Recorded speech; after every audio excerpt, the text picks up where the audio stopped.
Partikel adalah bagian terkecil dari suatu materi yang masih mempunyai sifat materi itu. Partikel dapat berbentuk atom, molekul, dan ion. Atom adalah bagian terkecil dari suatu unsur yang masih memiliki sifat unsur tersebut. Atom-atom dapat memberikan satu sama lain membentuk molekul. Molekul merupakan gabungan antara dua atau lebih atom-atom melalui ikatan kimia tertentu. Molekul dapat tersusun sedemikian rupa sehingga menjadi suatu struktur tertentu. Misalnya rambut tersusun dari molekul yang mengandung unsur karbon, hidrogen, nitrogen, dan sulfur. Sedangkan tulang mengandung kalsium, fosfor, dan oksigen. B.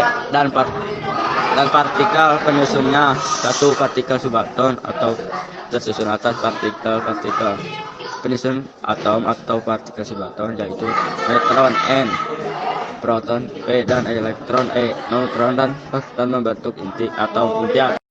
Elektron dan proton merupakan partikel subatom yang mempunyai muatan berlawanan, sedangkan neutron tidak bermuatan. 2. Nomor atom dan nomor massa atom-atom yang terdapat dari unsur yang berbeda ini mempunyai jumlah partikel subatom yang berbeda.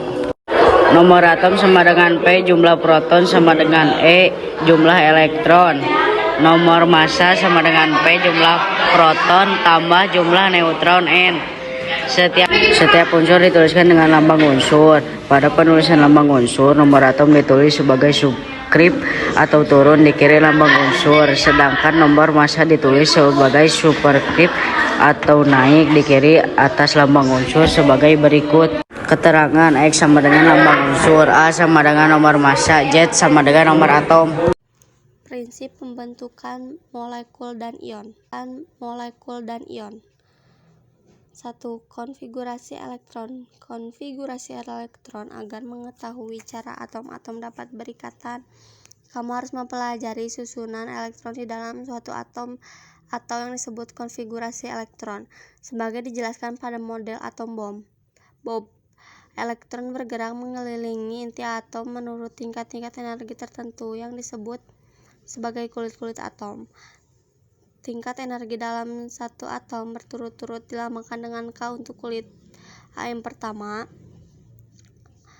A-1, L untuk kulit atom kedua, N sama dengan 2, M untuk kulit atom ketiga, N-3, dan seterusnya. Gambar kulit-kulit atom dan jumlah elektron maksimal yang dapat menempati kulit tersebut.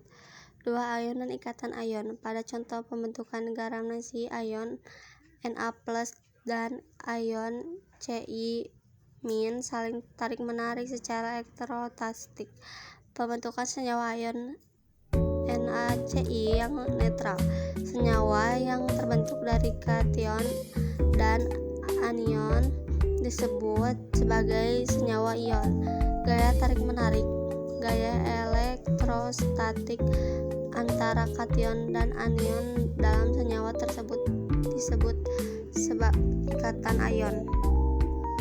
Gambar kristal natrium klorida atau garam dapur. Pembentukan ikatan kimia melalui penggunaan bersama elektron oleh dua atom disebut ikatan kovalen. Senyawa-senyawa yang antar atomnya berikatan kovalen disebut senyawa kovalen.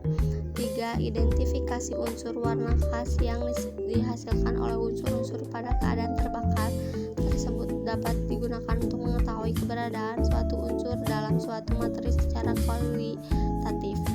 Prinsip tersebut digunakan oleh ilmuwan untuk mengidentifikasikan suatu unsur secara kualitatif dalam suatu bahan dan disebut sebagai uji nyala. Gambar perbedaan warna dari pembakaran unsur: A. Natrium, Na, B. Kalium, K, dan C. Litium, Li. A. Kestabilan. Kestabilan adalah kemampuan suatu zat untuk mempertahankan diri dari perubahan atau dekomposisi di lingkungan alaminya, atau ketika terkena udara, panas, cahaya, tekanan, kondisi alami lain. atau akibat adanya reaksi alami yang dapat terjadi pada zat tersebut. B. Kekerasan. Kekerasan merupakan ukuran untuk menentukan keras atau lunaknya suatu zat. Kekerasan diukur dengan skala Mohs atau menggunakan alat yang disebut sebagai skalekrometer. Elastisitas sebagai komponen dalam alat elektronik, misalnya kendaraan bermotor, atau sering disebut sebagai shock absorber atau prosesor. D. Daya hantar. Daya hantar adalah kemampuan suatu zat untuk menghantarkan panas atau listrik. Berdasarkan sifat ini, benda dapat dibedakan menjadi konduktor, isolator, dan semikonduktor.